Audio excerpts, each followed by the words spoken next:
Je me mets également, merci à ceux d'entre vous qui sont déjà dans les salles de streaming, le streaming sur YouTube. Vous voyez, on utilise les réseaux sociaux, même pour ça. Donc voilà, merci. Et désolé effectivement de ne pas pouvoir accueillir tout le monde dans l'amphi. On n'était pas au courant qu'on aurait un tel succès avec ce 15e Social Selling Forum. Il y a eu pour l'instant plus de environ 420 inscrits finalement, avec un taux de participation qui est normalement d'environ 65%. On en est déjà à 280 ou 290 personnes qui sont vraiment venues. Certains sont déjà repartis, d'autres sont là.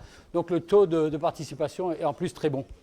Pour un événement dont seulement 50 personnes ont payé pour venir à cet événement. Merci beaucoup, d'ailleurs vous nous avez permis de faire que cet événement se passe. C'est pour ça que vous avez un traitement entre guillemets VIP, quelle que soit d'ailleurs votre position sociale. Vous avez payé quelques dizaines d'euros, ce n'est pas non plus la mer à boire, mais bon, voilà. Merci beaucoup. Grâce à vous, on a eu des sandwichs quand même. Tout le monde a eu un sandwich, je crois. C'est bon ? Super, parce que j'étais un peu nerveux à un moment donné, comme d'habitude.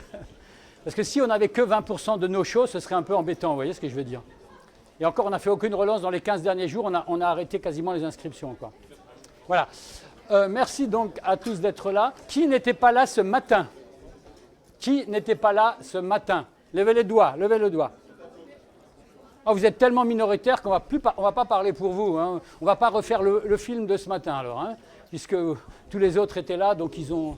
Qui n'était pas à la conférence ce matin ? Ah, il y en a un peu plus. Ah oui. Moi, je suis Loïc Simon, je suis le fondateur du Social Selling Forum. D'accord ? Pour ceux qui ne m'auraient pas vu sur les... Vous pouvez nous demander à tous en connexion LinkedIn, si vous voulez. On vous acceptera pour la plupart si votre profil ne sent pas mauvais. Voilà. Vous pourrez me demander ce que ça veut dire un profil qui sent mauvais. Allez, installez-vous maintenant. Karine, viens par ici, Venez par ici, Allez, reste là.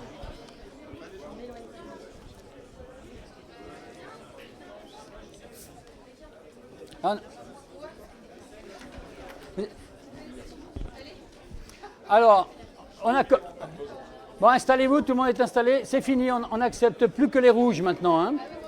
Toi, tu es verte ? Verte comme blanc. Tu es intervenante ? Et pourquoi tu as un truc vert alors ? Non, tu t'installes où tu veux, là-haut. Oui. Enlevez si vous avez un badge vert mais que vous n'êtes pas un intervenant, il faut enlever votre badge vert. C'est qu'on s'est trompé, on vous a donné un mauvais badge. D'accord ? Voilà. Enfin, un sticker vert, pardon. Voilà. Donc le sujet de cet après-midi n'est pas le même que ce matin. Il y a certaines personnes qui pensaient qu'on allait dire la même chose cet après-midi que ce matin, mais pas du tout. Cet après-midi, on parle de l'alignement, on parle de social selling, mais surtout de pourquoi et comment le social selling et l'alignement des ventes du marketing avec les clients, c'est quelque chose qui marche bien ensemble. Social selling et alignement vente marketing avec les parcours d'achat clients, c'est une bonne alchimie, on va dire. On va voir pourquoi et comment. Donc avant qu'on commence, je vais refaire un petit tour, on va redonner la parole 2 minutes à Grégory, puisque c'est le co-organisateur de cet événement. Chaque fois qu'on fait un Social Selling Forum dans une région, on essaie de trouver une agence de marketing ou une agence de formation ou une société de conseil, etc., qui a envie de co-organiser ce forum avec nous et qui a envie de trouver des locaux qui nous sont généreusement prêtés, en l'occurrence là par l'ISEG. Est-ce que mon ami de l'ISEG est là ? Il n'est pas là. Tu vas parler pour lui. Voilà. Et Grégory a été ce co-organisateur, Grégory de Swimming Pool, ex-Actance, et on est à l'ISEG aujourd'hui, comme vous le voyez, qui nous a offert leurs locaux pour aujourd'hui. Dis quelques mots. Oui, quelques mots. Encore une fois, merci d'être venu. Guillaume Deviane, le patron de l'ISEG, est aussi très content de l'affluence et de l'audience. Enfin, c'est un super événement. Et puis je trouve qu'il y a plein de conversations partout, que... tout le monde se diffuse bien dans les locaux. On s'inquiétait un peu de la logistique parce qu'avec un amphi à côté, du streaming, tout se passe pour le mieux. Donc nous croisons les doigts pour que ça continue. Et puis en espérant aussi que ce que j'ai cru constater dans les feedbacks ce matin se constate à nouveau cet après-midi, puisque j'ai vu que des gens contents, ou alors des gens qui n'ont pas osé me dire qu'ils étaient pas contents. C'est ça. À mon avis, voilà. Il y a de temps en temps un peu de... J'imagine. J'en ai vu 2-3 qui étaient, on sentait qu'ils étaient un peu... Bon, bref. Merci en tout cas. Merci à toi, Grégory. Donc, swimming pool. Alors, justement, maintenant, deuxième aspect, on va regarder les quelques partenaires qui nous accompagnent ici. Alors, vous avez des sponsors, vous avez des partenaires institutionnels, les deux. Hein, et parmi les sponsors ou les partenaires entreprises, on a des agences de marketing. Donc, il y a 1 minute 30. Oui, il est 1 minute 30 cette fois-ci, il est là. Mais il n'était pas là tout à l'heure, il n'est pas là. Ah, bah alors. Ah, bah, il est en train de faire du business. Hein, il attend 1 minute 30 là-bas, agence de marketing. On a l'agence 404. Alors, où il est, agence 404 ? Agence 404, viens. Et c'est un sponsor, il peut parler quand même 2 secondes. Et attends. Hein. Oh là là, 2 secondes. Et ça marche pas, c'est fait exprès, tu vois. Regarde. Le micro. Si je mets sur on, il Et ça marchera. Vas-y. Est-ce que ça fonctionne? Ouais. Ah ouais. 2 secondes, ça va être un peu court. Donc moi, je suis Renaud Varocco de l'agence 404. Et on est une agence de conseil en stratégie digitale, donc du digital global au service de l'entreprise. Le social, pour nous, c'est un petit morceau, parfois pertinent et parfois pas pertinent, je le dis pendant qu'il n'écoute pas, d'une stratégie digitale globale pour le développement d'entreprise. Donc on a un positionnement stratégique global pour la croissance et le développement des boîtes. Super. Donc ça, c'est marketing. Qu'est-ce qu'on a encore en marketing? Il y avait Swimming Pool, qui fait du marketing aussi. Ensuite, on a des spécialistes de la formation à la vente. Par exemple, Booster Academy. Est-ce que Booster Academy... Ah, tu n'étais pas là ce matin, toi. Alors voilà, tu peux dire 2 secondes. Bonjour à tous. Donc Didier Perron, je suis le dirigeant de Booster Academy pour la Bretagne. Nous avons 12 centres en France. Nous sommes des centres d'entraînement basés sur l'efficacité commerciale. Donc qu'est-ce qu'on fait? Eh bien, vous souhaitez développer votre efficacité commerciale ou celle de vos commerciaux. On va faire un diagnostic de vos compétences vente afin d'identifier les compétences acquises, celles à développer. Et par rapport à ça, on vous proposera les niveaux dont vous avez besoin et uniquement ce que vous avez besoin pour vous permettre de gagner en efficacité commerciale et atteindre vos objectifs. Voilà notre job. Merci beaucoup. On a d'autres spécialistes de la vente en général et de la vente complexe B2B et de la formation et de l'accompagnement comme AC... Oh, j'arrive jamais à dire ton nom, toi. AC2V. AC2V Conseil. Bonjour, Vincent Faury. J'interviens, je suis dirigeant d'un cabinet de formation. On est 3 formateurs à intervenir principalement sur de la vente B2B, vente complexe. Et on forme les commerciaux dans l'optique de maximiser ce qui a pu se passer en social selling en amont du contact client. Donc adapter nos méthodes. Merci beaucoup. Et puis alors on a aussi des spécialistes carrément de l'accompagnement vers le social selling, non pas vers la vente, non pas marketing comme nos amis qui viennent d'arriver, mais plus particulièrement le social selling. Donc en l'occurrence, mon ami, enfin on peut dire mon ami, mon collègue, mon confrère, etc., Antoine Jambard, de la société qui n'a pas de nom. Voilà, la société qui n'a pas de nom, c'est effectivement le logo coloré en haut. Ça s'appelle Boomerang Conseil, les stratégies réseaux sociaux qui ont du retour. Ça fait 6 ans maintenant que j'accompagne les entreprises et beaucoup les commerciaux dans l'art et la manière de comprendre le digital et principalement les réseaux sociaux pour faire du social selling et générer du business. Voilà. Et puis des cliniciens de LinkedIn et du social selling comme Adessel. Donc Antoine David, je publie régulièrement des articles sous le pseudo Doc LinkedIn et je vous donne des astuces pour booster votre présence sur LinkedIn. Et ensuite, je vous accompagne si nécessaire. Et j'ai des collaboratrices qui gèrent les comptes LinkedIn de nos clients et qui aident nos clients à être encore plus efficaces. Bonne journée. Voilà, très bien. Moi-même, j'ai une petite activité d'accompagnement des sociétés avec ma petite société qui s'appelle PartnerWin. Voilà. Mais en général, ce qui est important, ce n'est pas tellement le nom de nos sociétés, d'ailleurs. On l'a bien vu. En social selling, ce qui est important, c'est votre personal branding, votre image de marque personnelle, professionnelle. Alors ensuite, on a des éditeurs de logiciels.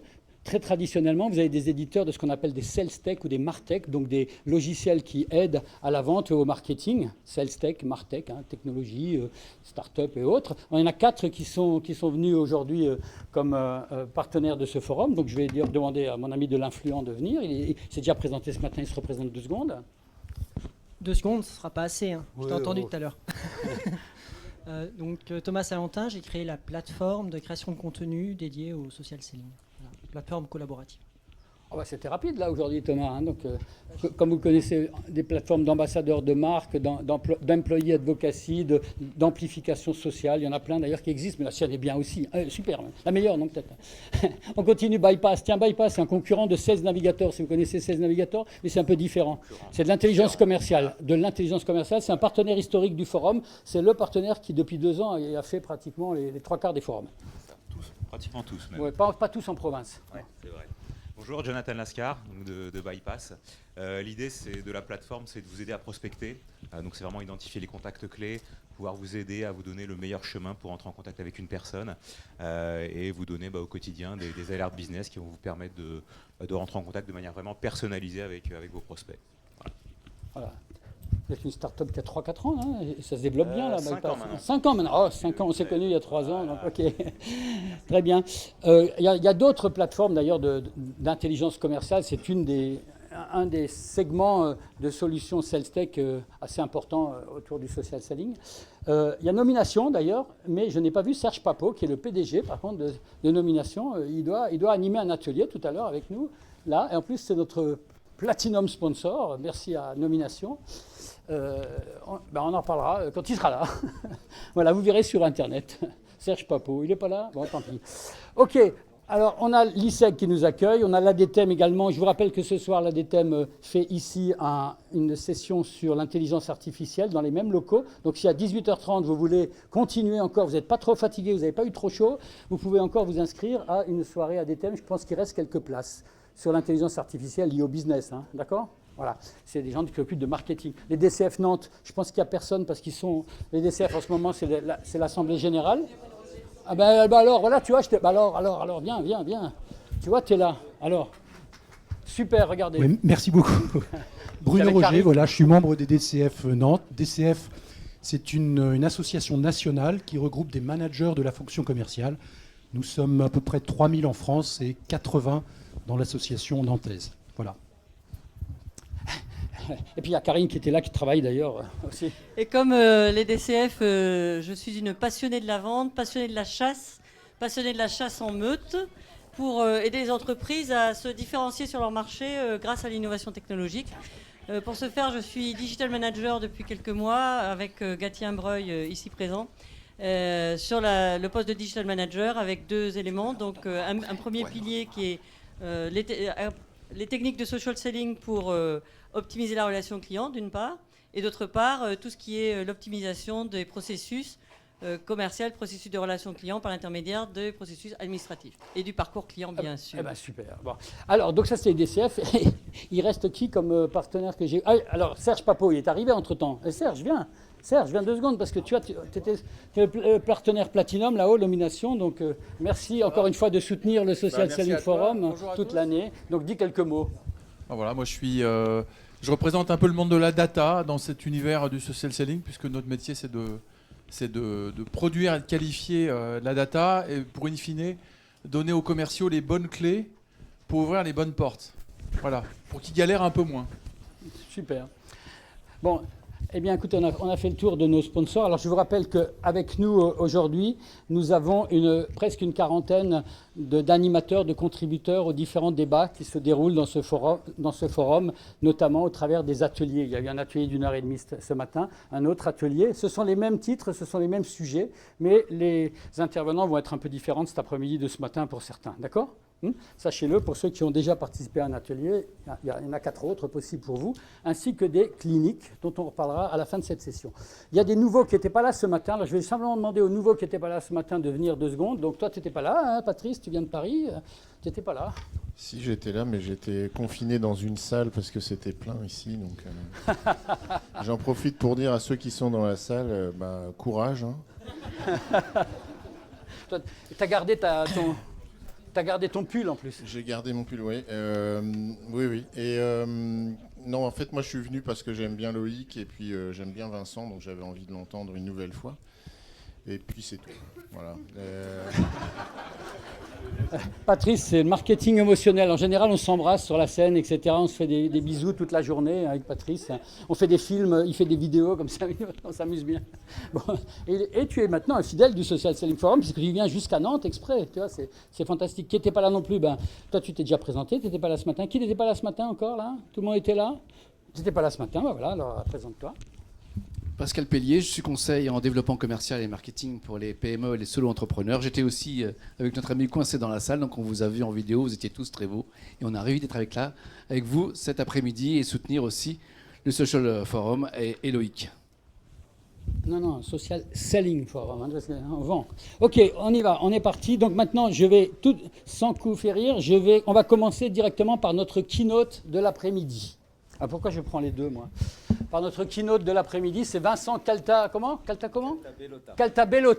J'ai toujours du mal, excuse-moi Vincent.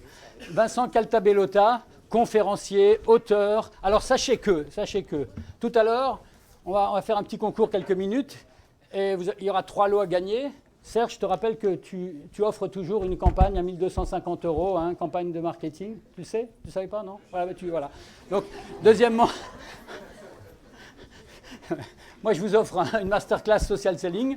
Et troisièmement, il y a le livre de Vincent qui s'appelle « Inventons l'entreprise du 21e siècle ». Il y aura un livre à gagner. Et si d'autres personnes veulent lui acheter son livre, ils vont payer quoi, 24,90 1 250 €. 1 250 €, c'est ça.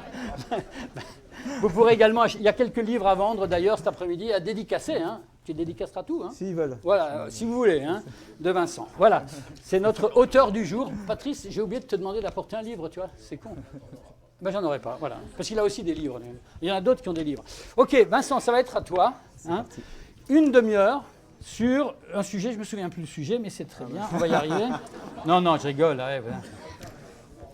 Voilà, il est là, voilà. C'est l'homo commercialus, évidemment, on n'est pas là en train de parler du sexe des anges, hein. Maintenant, vous pouvez voir s'il reste une ou deux places ou vous asseoir par terre, hein, ceux qui veulent s'asseoir. Et attendez, ceux qui sont avec moi tout à l'heure, ceux qui sont avec moi, ils restent ici, hein. Notamment. Toi, tu es avec moi? Toi aussi? Ok. Hop, 40. Hop, petite zapette.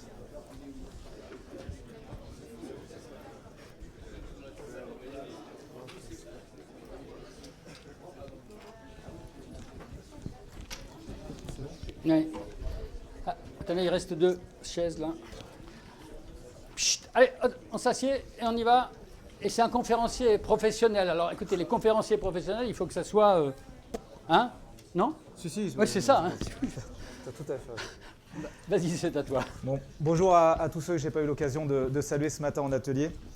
Je suis très content d'être là. Et puis quand je vois l'assemblée qui est là, je vous ai pris en photo tout à l'heure. Je la posterai sur les réseaux. On est ici au cœur du Social Selling Forum. Social Selling Forum. Un forum dans lequel on apprend à vendre, selling, de manière sociale. Alors dans le social selling, il y a 2 grands thèmes. D'un côté, il y a les outils, des plateformes, des algorithmes, demain de l'intelligence artificielle et peut-être des objets connectés.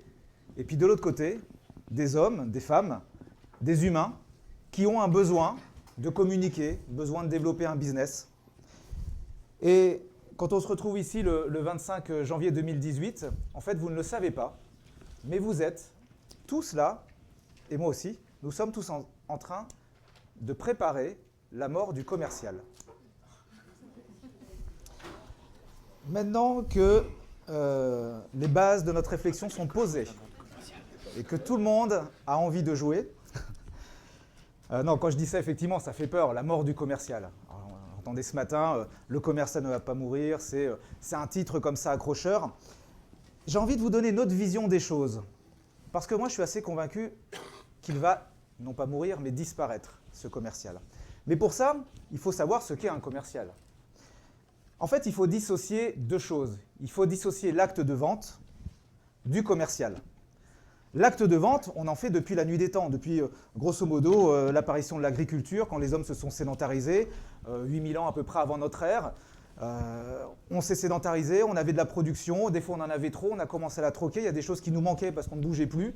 Et puis donc on a commencé à faire du troc, puis on a monnayé, on a inventé la monnaie, et puis on a inventé les marchands, sédentaires ou itinérants, on a inventé les marchés, et puis tout ça a évolué pendant des siècles, des millénaires et des siècles, jusqu'à arriver à une phase un peu clé de notre humanité, qui est la révolution industrielle.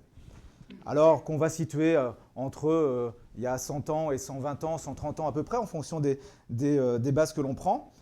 Et là, on a inventé des modèles économiques, des modèles d'entreprise qui ont fait qu'on arrivait à produire à des coûts complètement différents, en masse également, qui donnaient avec la possibilité à n'importe qui d'acheter nos produits. Donc on a créé comme ça une économie de l'offre. Cette économie de l'offre, c'est très simple, c'est on produit, il y aura toujours quelqu'un pour acheter. C'est pas compliqué. Les décennies ont passé, et puis l'économie a changé. Il y a eu quelques événements sur le XXe siècle qui sont arrivés, voilà, c'est des guerres en l'occurrence, mais globalement, à peu près sur la deuxième moitié de ce XXe siècle, on a vu un changement de l'économie totale qui a fait que ces gros mastodontes, parfois multinationaux, qui ont grossi pendant des décennies et des décennies, se sont retrouvés sur un marché où il ne suffisait plus de produire pour vendre, mais il fallait aller chercher le client. Et donc, c'est là qu'est né finalement le commercial moderne, où on est passé d'un système où on vendait assez naturellement, des systèmes de marchands, entre guillemets, à des systèmes où il fallait inventer un nouveau métier. Et tout doucement, on a inventé le métier de commercial moderne. Un commercial, c'est quoi? C'est quelqu'un qui va sur le terrain, historiquement, et puis qui va aller chercher les clients, le client qui ne viendrait pas tout seul. Alors on a inventé comme ça des techniques super puissantes, quasiment à pouvoir vendre n'importe quoi à n'importe qui. Vous avez tous acheté des trucs qui ne vous servent à rien, et vos parents ont sûrement tous acheté des trucs qui ne nous servent à rien. On est rentré dans cette économie-là, mais il se trouve que finalement, le métier de commercial tel qu'on le connaît... Ah, quelqu'un qui n'a pas étonné. Le métier de commercial tel qu'on le connaît ne sera finalement qu'un épiphénomène dans l'histoire de l'humanité, qui aura duré à peu près, selon l'avenir, selon les quelques événements qui vont se passer et dont je vais vous parler juste après, entre 60 ans et 80 ans. Ce modèle est né dans les années initiées au début du XXe siècle, mais grosso modo, le métier de commercial dans les années 50-60, il devrait mourir potentiellement ou disparaître entre 2025, 2030, peut-être un peu plus, peut-être un peu moins, en fonction de différents événements. Mais ces stratégies, elles ont marché pendant des années. Un peu sur des stratégies de guerre, sur des stratégies guerrières. La stratégie, c'était simple. Plus je mets de commerciaux sur le terrain, et plus je vais rapporter de business. Exactement comme dans l'armée, plus je mets d'hommes sur le terrain, et plus j'ai de chances de gagner la guerre. C'est exactement la même chose, d'ailleurs, pour ceux qui ont fait des études un petit peu lointaines, un peu comme moi, on apprenait également que dans le commerce, on faisait beaucoup d'analogies à la stratégie guerrière. On attaque un marché, on a des cibles, on a des forces de frappe. Aujourd'hui, les choses sont en train de changer. Le monde est en train de changer. Et concernant le commerce, il y a 3 éléments majeurs qui font évoluer l'entreprise et le commerce. Ces 3 éléments majeurs sont les suivants. La technologie, le pouvoir de l'acheteur et les attentes et les valeurs de notre société. Je vous les explique rapidement. La technologie, je ne vais pas vous faire un dessin, l'arrivée de l'informatique bien sûr, mais d'Internet, les réseaux sociaux, les applications mobiles, le e-commerce, demain les objets connectés qui vont automatiser un certain nombre de choses, l'intelligence artificielle, le big data, etc., etc. Pourquoi pas la robotique demain? Voilà toutes les technologies qui ont changé la donne, et particulièrement, bien sûr, l'arrivée d'Internet et la connexion de tous ces êtres humains qui vont à un moment donné pouvoir avoir justement une force supplémentaire ou une avance sur nos entreprises. C'est donc le pouvoir de l'acheteur qui change. Aujourd'hui, un consommateur est bien sûr informé quasiment d'autant de choses que le commercial. Ce qu'a le commercial en plus, c'est qu'il a quelques actualités et puis le fonctionnement de son entreprise que l'autre en face ne connaît pas forcément. Mais globalement, aujourd'hui, un acheteur a quasiment autant de connaissances potentiellement que le commercial, puisqu'il est capable de s'informer sur les réseaux sociaux, il connaît la concurrence, on est tous organisés soit de manière virtuelle, soit de manière physique en réseau, ce qui fait qu'on a toute l'info. Globalement d'ailleurs, je sors un petit peu du métier du commercial ou du vendeur. Globalement, cette évolution des technologies qui implique un accès différent à l'information a changé toute notre société et les pouvoirs entre différents acteurs. Prenez par exemple un parent et un enfant. Alors, il y a aussi la société qui a évolué bien sûr, mais aujourd'hui, je ne sais pas pour ceux qui ont des enfants, mais moi j'ai 2 filles qui, malgré leur âge, m'apprennent des choses qu'elles ont vues sur Internet. J'ai plus le pouvoir du père, le pouvoir de l'adulte et du parent. Forcément, ça se retrouve dans l'éducation. Le professeur n'est plus le seul contenant du savoir. Il est le guide vers le savoir. Et d'ailleurs, pour ceux qui font des interventions dans les écoles ou dans les universités, on voit bien que finalement, on n'est plus simplement la connaissance et le savoir, mais on est ce guide vers le savoir. On doit avant tout donner envie à l'étudiant d'aller vers ce savoir et d'aller chercher l'information. Nous, on a quoi? On donne l'envie de par notre expérience, de par notre vécu. Et puis bien sûr, ça se retrouve dans le monde de l'entreprise. Le manager n'a plus tout le savoir. Le salarié, le collaborateur, entre guillemets, en a autant que lui. Lui, il a un autre savoir. Mais aujourd'hui, un collaborateur, c'est à peu près autant de choses. Et puis ça se retrouve forcément dans le monde du commerce. Donc cet accès à l'information change les relations de pouvoir pour les égaliser. Et puis, les attentes. Aujourd'hui, nous sommes dans une société où les attentes ont fondamentalement changé. Ce qui était notre vie en 1900, je passe encore une fois les périodes de guerre, mais en 1950, en 1960, aujourd'hui, les attentes ont changé. Nous avons d'autres valeurs. Nous avons des valeurs, j'ai envie de dire, bizarrement, plus on est dans l'hyper-technologie, et plus on va vers l'hyperconscience. L'hyperconscience de notre planète, de ce qu'on est en train de faire, de ce qu'on a fait pendant 100 ans à la polluer. On développe l'économie circulaire, l'économie locale, on développe la seconde main, le bon coin, etc. On attend des valeurs nouvelles de notre planète, éco-responsabilité, éthique humaine, engagement, co-construction, collaboration, co-innovation, etc., etc. Donc les attentes sont nouvelles. Ces 3 critères-là changent fondamentalement la forme du commerce de demain. Et ça a déjà commencé. Là, quand je vous dis on va vers la disparition du commercial, vous pouvez me dire non, non, c'est pas vrai, mais ça a déjà commencé. Et je vais vous l'expliquer. Alors, il y a 3 choses, il y a 3 manières dont l'entreprise finalement s'adapte. Soit naturellement, parce qu'elle est à l'écoute comme ça de ces changements de marché, puis naturellement, c'est dans ses gènes, dans son ADN, elle s'adapte, soit de manière un petit peu plus poussive, parfois, parce qu'elle n'a pas cette anticipation peut-être du marché ou ce ressenti du marché. L'entreprise est obligée de changer de posture. L'entreprise est obligée de changer son organisation, implicitement ses outils, et l'entreprise fait évoluer son business model.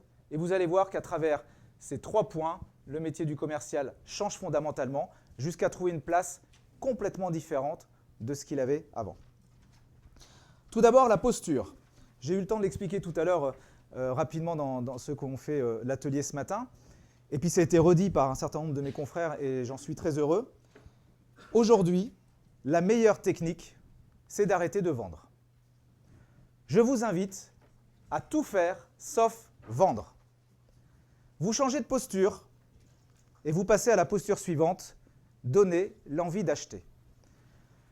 Si je suis dans une posture de vente, et vous allez voir pourquoi je vais en revenir au métier de commercial bien sûr et du social selling. Si je suis dans une posture de vente, je suis concentré sur un acte que je génère, je vends. Je suis donc tourné sur moi. Je vends mes produits ou mes services. Je suis donc orienté sur mes produits et mes services. Pour l'instant, je n'ai pas encore parlé du client.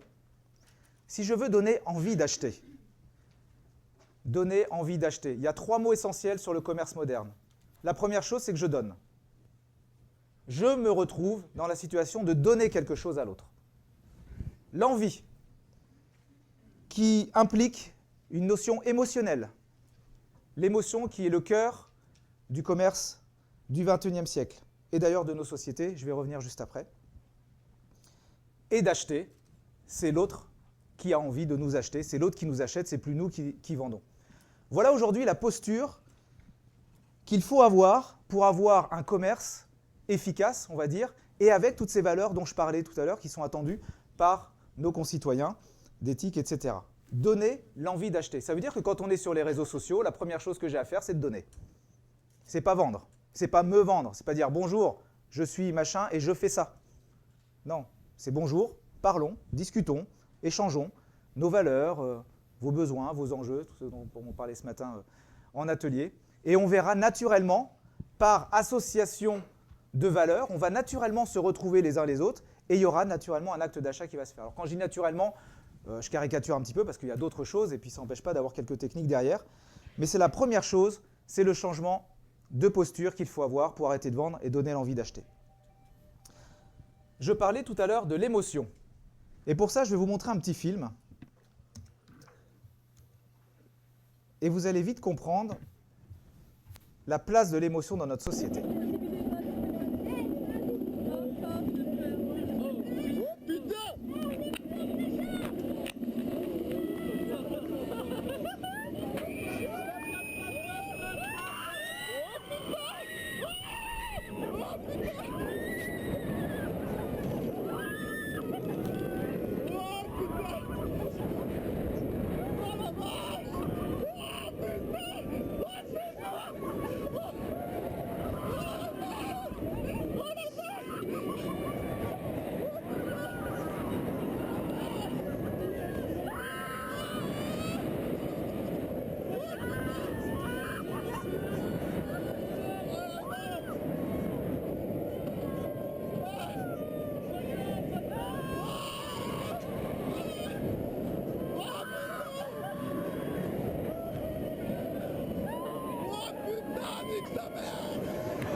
Alors écoutez bien ce qu'il dit. Oh, c'est magnifique. Ah, ça valait l'attente. Oh la vache. C'est génial. Oh, non mais ça rajoute 50% de sensation en plus. Alors, au-delà du fait que cette minute de dialogue ressort à peu près autant de mots qu'un SMS d'un enfant de 15 ans, avec des mots équivalents d'ailleurs, j'attire votre attention sur quelque chose d'essentiel. Je parlais d'émotion tout à l'heure. Vous êtes sûrement déjà allé dans un parc d'attractions. Quand on va dans un parc d'attractions, là c'est Astérix, mais il y en a plein d'autres, Disney, le Futuroscope, etc., le Puy du Fou, etc., etc. Voilà comment ça se passe. Globalement, vous prévoyez votre voyage quelques semaines à l'avance. Vous y allez en famille ou entre copains. Vous avez potentiellement, dans le meilleur des cas, 50 km de route et jusqu'à 200-300 km. Vous payez quelque chose en fonction des parcs, comme au mieux du mieux, si vous avez une belle promo 40, jusqu'à 60 ou 70 € par tête. Vous avez 2-3 heures de route. Vous parfois payez une nuit d'hôtel, ou vous vous levez très tôt, vous revenez très tard le soir, donc un effort relativement important. Une fois que vous êtes dans le parc, vous dépensez encore un petit peu d'argent. Globalement, votre journée vous coûte beaucoup de fatigue et quelque chose comme, dans le meilleur des cas, 80 € jusqu'à 120 €. Et en moyenne, on fait dans ce genre de parc à peu près 7 attractions, dont 2 ou 3 majeures à sensations fortes. J'ai envie de vous poser la question suivante. Est-ce que vous seriez prêt à aller dans la fête foraine qui est à côté de chez vous, dépenser 120 balles pour faire 5 à 7 attractions? Personne ici le ferait. Pourquoi vous ne le feriez pas? Parce que ça ne vaut pas le prix. Par contre, vous le faites pour aller là-bas. Parce qu'en fait, qu'est-ce qui se passe? Il se passe qu'on va chercher de l'émotion là-bas, mais plus qu'une émotion qu'un manège qui va durer 1 minute. Là, ça dure 1 minute. On va chercher un univers. Et quand vous achetez votre billet déjà, vous commencez à rêver. Vous commencez à rêver à ce voyage avec vos copains. Vous communiquez, tiens, quand est-ce qu'on y va, tel week-end, tel machin, etc., ou avec votre famille. Et puis même le voyage, c'est déjà de l'exaltation. Et puis quand on arrive sur place, on n'a encore rien fait, mais on est content. On voit Astérix, on voit Mickey, on voit le Futuroscope. Rien que de le voir, ça y est, j'y suis. En fait, on achète un univers. On achète un univers qui est rempli de valeurs et qui est rempli d'émotions. Et en fait, la force qu'ont les parcs d'attractions par rapport à une fête foraine, c'est qu'ils sont capables de vous mettre dans un état émotionnel qui commence plusieurs semaines avant et qui finit plusieurs années après avec le cœur du système qui est 2, 3, 4 attractions un petit peu phares. Voyez la puissance de l'émotion dans l'acte d'achat. jamais vous n'auriez payé, même si les attractions étaient exactement les mêmes, 120 balles pour ça à côté de chez vous. Mais par contre, à partir du moment où c'est l'émotion qui parle, le prix n'existe plus. Nous sommes rentrés dans une société où l'émotion prime, nous sommes passés dans d'une société du devoir à une société du vouloir. Nous gérons notre société, enfin notre vie, pardon, et nos choix, essentiellement par rapport à nos envies d'épanouissement personnel, social, familial, de ce que je veux faire de ma vie, là où il y a 50 ans, ça n'était pas le cas. Et je peux vous renvoyer pour aller plus loin sur les travaux d'Herbert Simon qui parle du choix raisonné. Est-ce qu'on peut faire vraiment un choix raisonné? Donc lui, il nous dit non. Théorie de la rationalité limitée qui nous dit qu'aucun choix n'est finalement fait de manière très rationnelle. Et ça se retrouve effectivement de plus en plus et dans la vente et dans notre société actuelle. Ça veut dire que dans le changement de posture de l'entreprise de façon générale, mais de n'importe qui sur les réseaux sociaux, vous voyez bien la force de cette émotion et de « je n'ai rien à te vendre ». Et pourtant, tu vas t'intéresser à moi. Je te donne envie de m'acheter. Et le cœur de ça, c'est cette relation qui est basée sur des valeurs, qui est basée sur une émotion, qui est basée sur plein de choses, sur vous-même, sur votre savoir-être, bien plus que sur vos simples compétences ou sur la technologie de vos produits. D'accord? Ce qui est un changement de paradigme de notre société d'un point de vue commercial. Le deuxième point, je parlais de l'organisation tout à l'heure. L'organisation des entreprises change. Parce que juste là, le commercial, il existe encore. D'accord? Voilà le travail classique d'un commercial. Un commercial gère un cycle de vente, ce qu'on appelle historiquement. Alors là, c'est un cycle de vente classique, ça peut changer en fonction des métiers, mais voilà, il y a de la prospection, il y a de l'avant-vente, de la négo, de la vente, de la livraison ou de la distribution ou de la fabrication entre les deux, et puis un système de paiement. Voilà ce que fait historiquement notre commercial depuis, entre guillemets, la nuit des temps de ce qu'est l'entreprise moderne.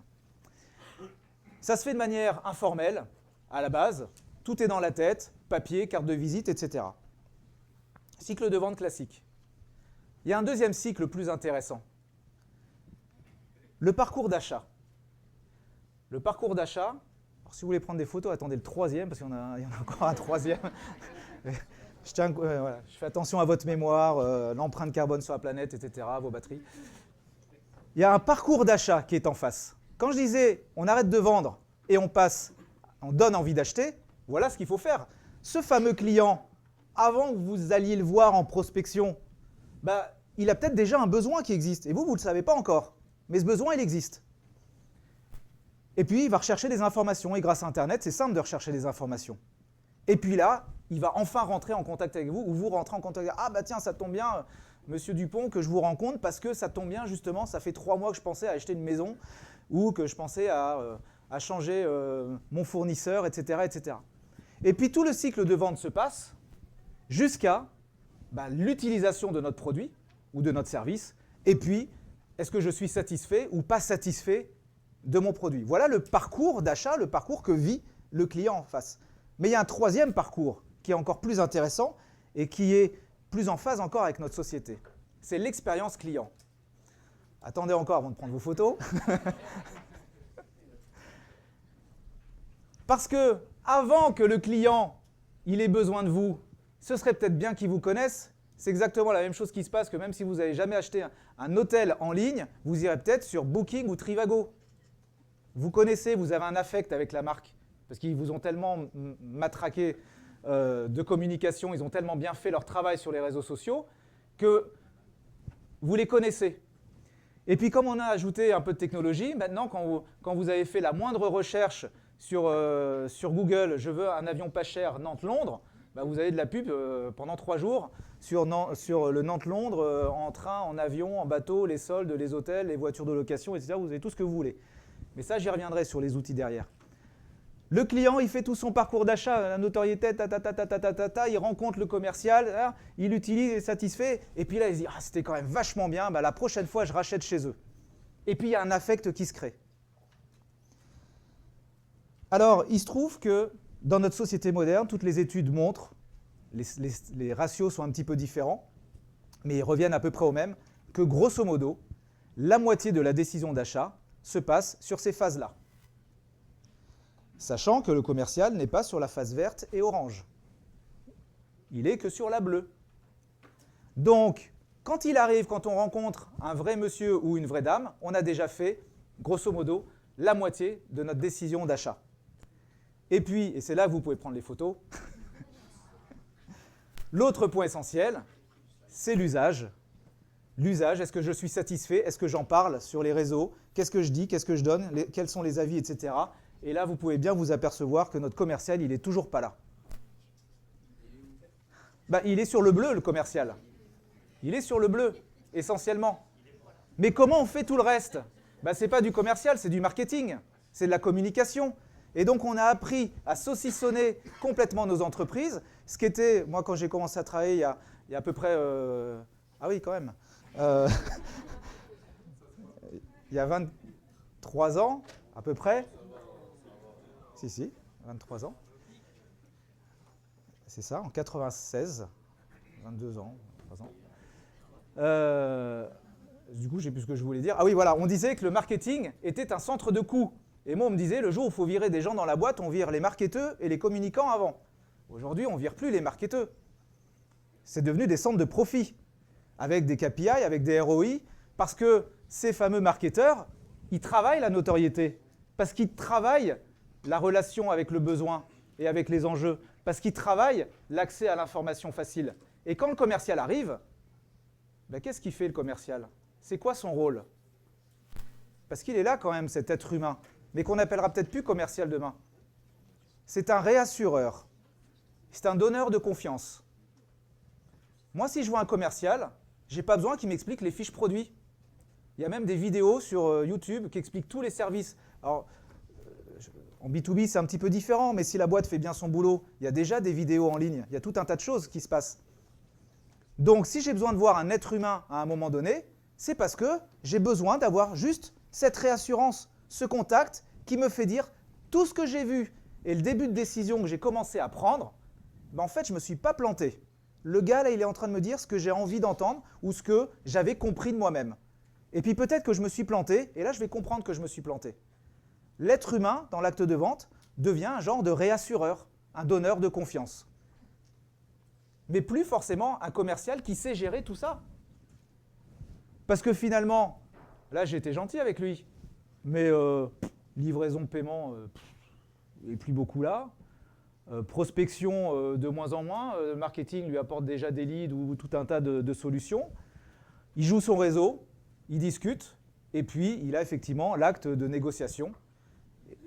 Voilà à quoi il sert aujourd'hui notre commercial. Mais vous voyez bien que depuis quelques années, son rôle se réduit. Ce qu'il faisait comme ça au début, on lui en a enlevé une partie, et parfois c'est même des départements différents dans l'entreprise. Ce sont même parfois des silos différents, des gens qui ne se parlent pas forcément. Donc on a créé des métiers qui sont d'ordre commerciaux, mais qui ne sont pas des commerciaux, qui sont des marketeurs, qui sont des data analystes, qui sont des gens peut-être plus proches parfois de la psycho, du comportement du consommateur, mais qui ne sont pas des commerciaux. Alors l'entreprise, comment elle fait là-dedans? Finalement, dans le poids de l'achat, quel est le rôle réel du commercial? D'ailleurs, j'ai envie de dire, pourquoi on le commissionnerait encore? Pourquoi on ne commissionnerait pas le gars qui a fait son super ciblage et qui a donné envie à un mec sur Internet de le contacter? C'est lui qu'on devrait commissionner. Pas forcément le commercial. Je vous chauffe un petit peu là avec cette histoire d'argent. Hein. C'est très émotionnel, vous voyez. Alors certaines études montrent que finalement, mais ce n'est pas le sujet de cette conférence, on pourrait en reparler, du rapport de l'argent face aux commerciaux et le ratio entre le fixe, le variable, les autres services qui sont soit rémunérés, soit des commissions mutualisées. Il y a des choses qui évoluent également.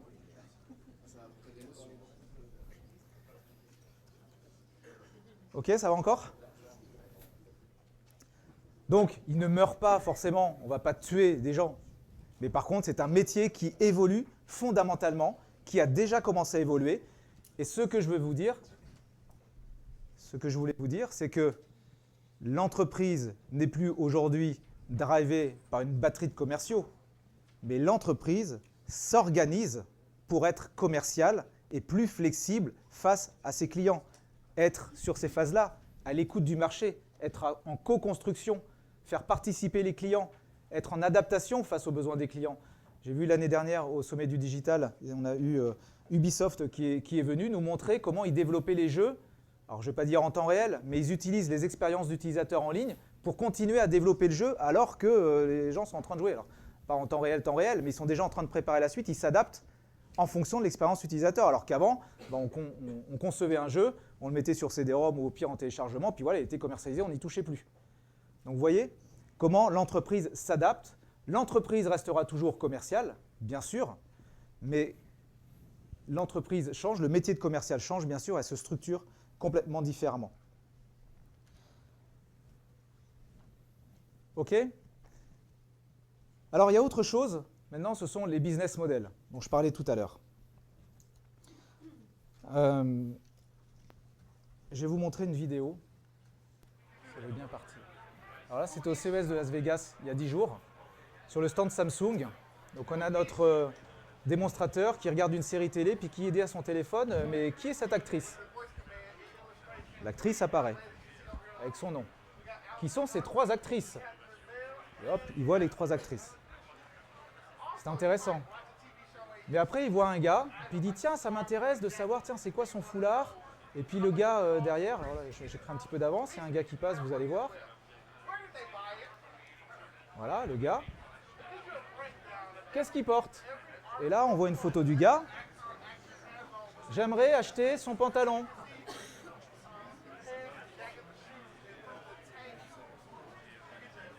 Et j'arrive sur une boutique en ligne.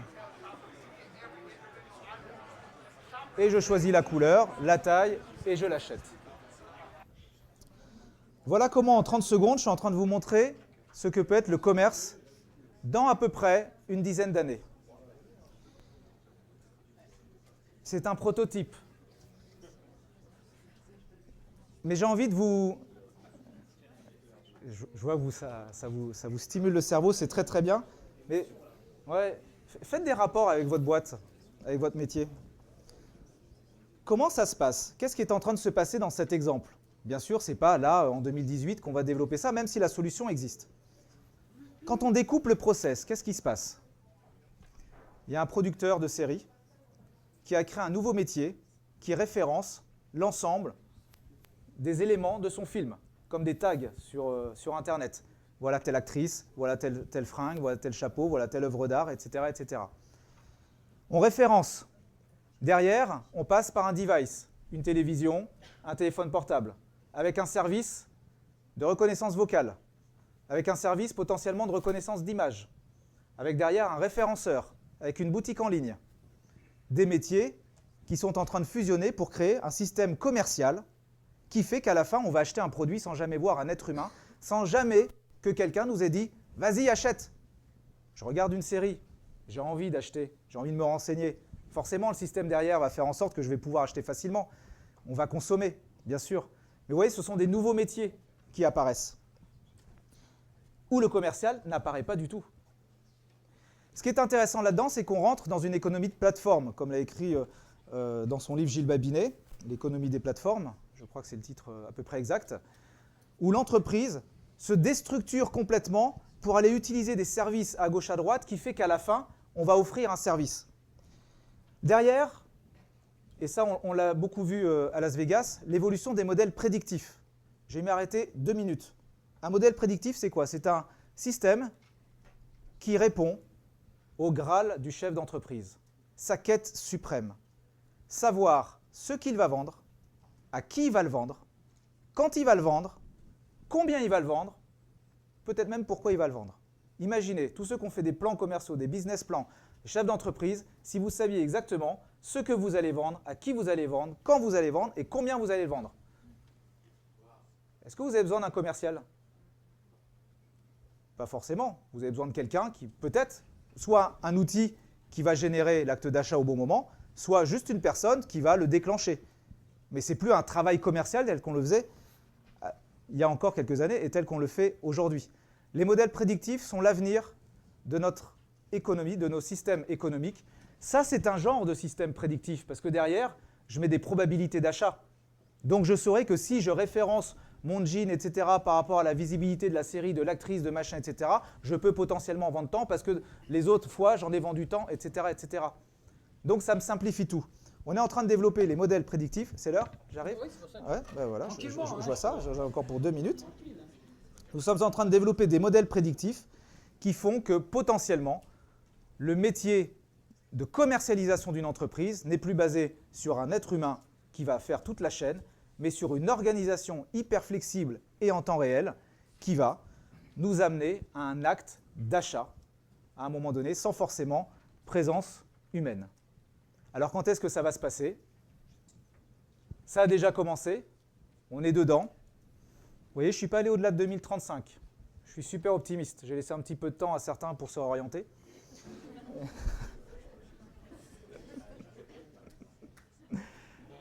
Non mais vous voyez bien comment l'entreprise est en train de se structurer et pourquoi à un moment donné le rôle du commercial, le commercial ne meurt pas bien sûr, mais son rôle change fondamentalement.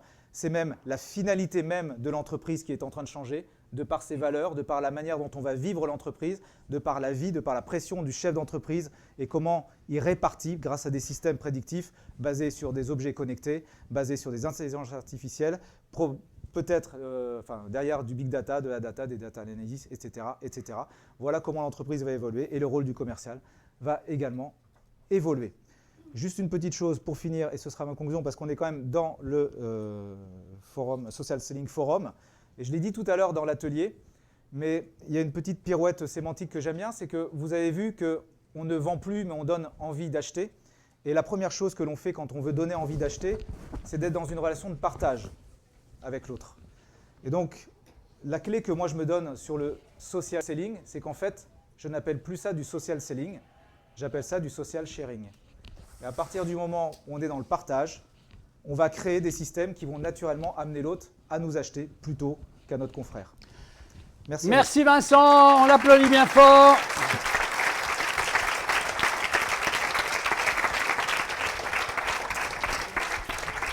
On va passer quelques minutes sur la première partie de notre sujet qui est social selling et marketing et alignement vente marketing avec les parcours d'achat des clients bien entendu. Donc je demande à mes 5 panélistes de venir. S'ils ne savent plus qui ils sont, je vais leur dire qui ils sont, hein, si vous ne vous souvenez plus de votre nom. Mais venez ici, mettez les chaises, mettez-les à côté.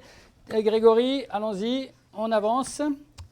Et puis on s'arrêtera dans quelques minutes, on fera les remerciements à l'équipe technique qui va arriver. Dans quelques minutes, on a dit 25, dans 10 minutes on a dit, hein, d'accord? Parce que c'est ma patronne là, hein, qui est en train de se préparer avec toute son équipe pour venir se faire remercier dans 10 minutes. Voilà, donc nous avons Grégory Thibord, Renaud Varocco, Olivier Dassonville, où il est? Il est où Olivier? Bah alors, vas-y, installe-toi. Et Vincent, bah tu restes Vincent, au fait. Hein. Et voilà, il est là, il ne sait plus qu'il est avec nous. Viens, assieds-toi, installe-toi. Bon, Vincent, tu es un peu le témoin parce que tu n'es pas vraiment social selling dans ce... Ouais, si, quand même. Bon, ouais, hein, je rigole. Allez, on y va. Donc, j'ai une seule question. Regardez, la question va être la suivante. Enfin, j'ai une seule question pour celle-ci. Si on veut faire du social selling, si on veut réussir notre social selling, hein, on veut le réussir le social selling, on en a parlé ce matin. Pourquoi faut-il, ou pourquoi est-il intéressant, pourquoi devrions-nous, pourquoi devons-nous faire en sorte d'aligner correctement nos équipes marketing et vente, non pas simplement d'ailleurs entre elles, hein, mais avec ce parcours d'achat du client dont tu nous as si bien parlé. D'accord ? Pourquoi ? Quelle est la raison pour laquelle il faut aujourd'hui, plus particulièrement qu'avant. Encore, on a toujours parlé d'alignement vente-marketing. Hein, ça fait des années qu'on parle de ça en B2B. Mais pourquoi est-ce que le social selling fait qu'aujourd'hui, c'est encore plus important d'aligner correctement le marketing et les ventes derrière ce parcours d'achat? Voilà la question que je vous pose. Donc, on va commencer par, à tout seigneur, tout honneur, le petit nouveau. Tiens, alors le petit nouveau, c'est Serge. Voilà. Il n'était pas là ce matin. Rebonjour à tous. Disons que la personne au centre de l'échiquier, c'est plus l'entreprise, c'est plus le vendeur, c'est plus le marketeur, c'est la personne en face, c'est celui qui va peut-être vous acheter. Donc, si en face, les équipes sont découpées, saucissonnées et ne servent pas les mêmes intérêts professionnels et personnels, s'il y a un gap entre une équipe marketing et une équipe commerciale, forcément, ils ne vont pas pouvoir se mettre tout leur travail au service de la personne qui est en face, qui va peut-être avoir envie de les acheter. Ah, je vais poser la question à toi aussi, puisque tu es en train de regarder ton truc, il est tout le temps nerveux, là, comme ça. Lui. Ah, vas-y, assieds-toi, parce que sinon tu vas avoir les... T'es trop grand, alors ça va... Voilà. Alors, on va répéter la question, parce que les gens... On va répéter la question, alors. On veut développer le social selling, on veut réussir le social selling dans notre entreprise, n'est-ce pas? Ouais. Hein? Et social selling, je rappelle, c'est la manière d'exploiter les réseaux sociaux pour développer ses ventes dans un environnement B2B, vente complexe. On n'est pas dans B2C, on n'est pas en e-commerce, etc. Pourquoi dans cet environnement-là faut-il encore plus aligner marketing, vente derrière ce parcours d'achat des clients? Parce qu'on a l'exigence de la production et de la diffusion de contenu. Et donc les commerciaux, ils ne sont pas forcément à même de produire des contenus. Donc il est important qu'ils travaillent en corrélation avec le département marketing qui doit se reconfigurer non pas comme étant... comment dirais-je, un donneur d'ordre pour des prestataires externes, mais être capable d'agréger, de valoriser et de mettre en forme des contenus qui vont servir en fait à appuyer la démarche commerciale.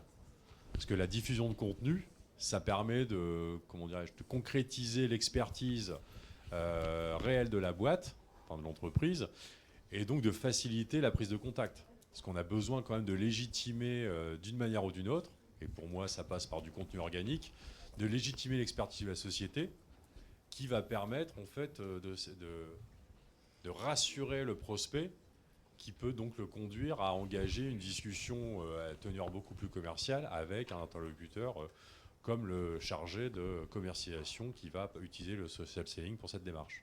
Merci. J'ai bien répondu à la question? Mais tu as répondu. Bien, vous déciderez. Hein. Oui, bien. Alors, envoyez vos votes au 08 100... Dassonville. Ben, Renaud, tiens, vas-y.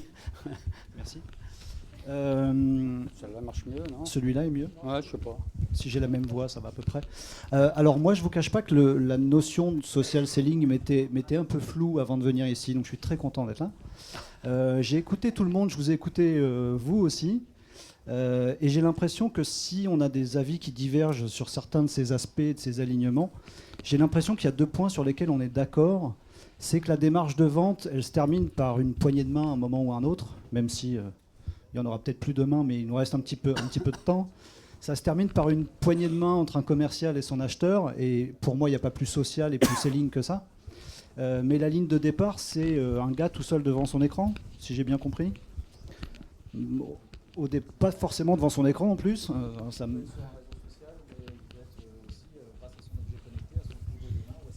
On t'entend pas. Donc, alors, ça me rassure encore plus. Donc c'est quelqu'un seul devant son frigo. Voilà. Et alors pour le coup... Ou sur sa balance. Sur sa balance connectée. Je peux garder le frigo? Ok. Je prends le frigo moi. Et donc... je trouve ça très peu selling et très peu social comme environnement. J'ai une ligne d'arrivée, j'ai une ligne de départ. On veut tous arriver à l'arrivée en ayant fait pas mal de selling. Et moi, j'ai l'habitude de voir les choses en 3 étapes. Alors, ça va peut-être rejoindre exactement ce que tu as dit tout à l'heure, mais qu'en gros, toute cette démarche, elle repose sur 3 piliers. Le premier, c'est la captation. C'est-à-dire, c'est des gens qui ne se connaissent pas. Et quand vous arrivez à les capter sur vos supports ou avec vos contenus, c'est des gens qui vous connaissent. Et malheureusement, vous ne les connaissez pas. La deuxième étape, c'est la transformation, faire qu'il y ait quelque part une conversation. Je peux dire ça, j'aime bien. Un échange, un truc qui crée la vie, quoi. Un échange qui se passe par texte, par vidéo, par etc. C'est la transformation. Et enfin, on peut faire la vente. Donc l'alignement, pour répondre à la question, il me semble, pour moi, mais je suis un peu psychopathe sur les bords, assez naturel. C'est qu'entre 2 points, la meilleure voie, c'est comme la ligne droite, si je ne me suis pas gouré. Entre la ligne de départ et la ligne d'arrivée, il vaut mieux aller tout droit. Donc, aligner parfaitement et la captation, et la transformation, et la vente. Dans les modèles que tu as décrits tout à l'heure, j'ai l'impression que quand la valeur ajoutée de l'entreprise et du service, l'alignement il se fait autour du commercial, qu'on appelle plutôt maintenant un conseiller, et qui va nous accompagner de la captation. Donc, c'est lui qui écrit les contenus intéressants. À la transformation, c'est lui qui identifie le besoin. Jusqu'à la vente, c'est lui qui sert la paluche.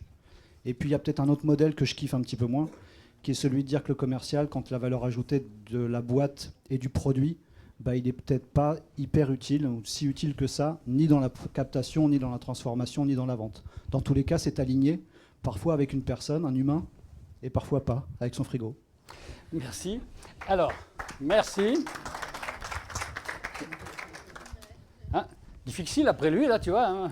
Grégory, mais je c'est ne toi sais le plus chef quoi dire. ici, donc vas-y. Je suis d'accord. Voilà. Oh Voilà, c'était bien. Non, mais il n'y a pas. Enfin, bah là, on véhicule plein de choses. Moi, ce qui me semble important dans cette tendance, au-delà de ce que tout le monde a dit là, c'est l'idée que maintenant, il y a un objectif business qui doit devenir commun. Donc, inévitablement, les équipes doivent converger sur cet objectif. Et je pense qu'on ne peut pas se passer aujourd'hui d'aligner les équipes sur cet objectif business, parce que c'est la contrainte de tout le monde. Et que les modifications, on le répète en permanence, du parcours d'achat, donnent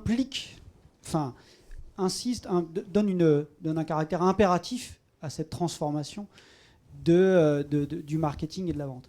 Et moi, je répète sans cesse que c'est au marketing de devenir un peu plus business, et c'est au commerce de devenir un peu plus marketing. Et en fait, à la fin, ils se retrouvent. C'est magique. Voilà. Super, ouais, merci. Bon, mot de la fin pour toi sur cette première partie. Dis ce que tu veux, hein, parce que tu as déjà beaucoup parlé. Donc, oui, déjà. Soit tu réagis par rapport à ce qu'ils ont dit, soit tu dis autre chose. Je vais réagir, hein, pas par rapport à ce qu'ils ont dit, mais à ta question. Ah, bah, c'est super, hein, c'est pas idiot ça. Tiens. Pourquoi est-ce que cette question est encore valable aujourd'hui et demain? En fait, c'est surtout la question que je pose. Je remets en cause ta question. Si super, c'est encore mieux. Par rapport à ce que j'ai montré tout à l'heure sur l'expérience client, pourquoi on séparerait le commerce du marketing? À un moment donné, on crée un process, un flux qui amène une entreprise à balancer de l'information, à communiquer, etc., jusqu'à délivrer un acte d'achat. Pourquoi on séparerait commerce, marketing? Enfin, à un moment donné, je pense que dans les années à venir, ça n'a plus d'utilité. On ne va pas les aligner, on va faire en sorte que ça soit fluidité. Et pas forcément département, division. Et non pas d'ailleurs que le commercial fasse le métier du marketeur et le marketeur le métier du commercial. C'est pas ça que tu dis non plus. Hein. Non, mais il y a des ponts, il peut y avoir des gens qui changent de métier, bien sûr, c'est très proche. Eh bien, merci beaucoup pour cette première partie. Maintenant, on fera la deuxième partie dans 5 minutes parce qu'on va faire monter sur scène, monter sur scène toute l'équipe d'accueil, toute l'équipe de bénévoles qui vous accueille aujourd'hui au Social Selling Forum. Alors, ils sont souvent dans la soute. Hein, tu es dans la soute Stéphanie. Et je laisse Stéphanie, la patronne, vous présenter rapidement toute l'équipe. Allez, rapidement, toute l'équipe. Je vais appeler l'équipe traiteur déjà, donc Céline et Lola. Oh.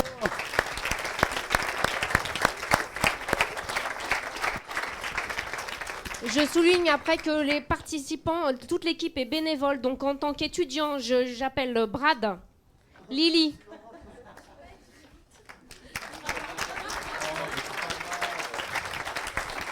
Marine, Lucille. Ils ne sont pas étudiants. À la photo, vous avez Lola et Victoire qui sont dans les tribunes. Donc il y en a une qui est là, qui va prendre la photo. Ensuite, j'appelle Hervé, Benoît, Stéphanie.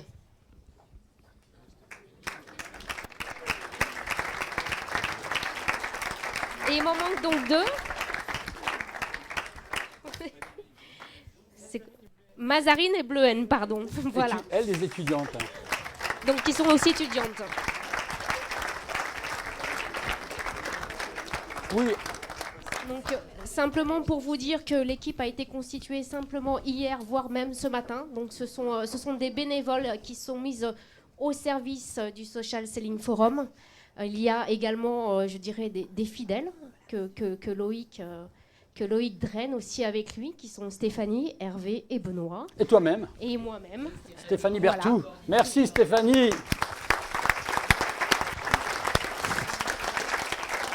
Et Stéphanie, parce qu'elle n'aura pas la décence de se présenter, notre grande coordinatrice en chef de l'organisation.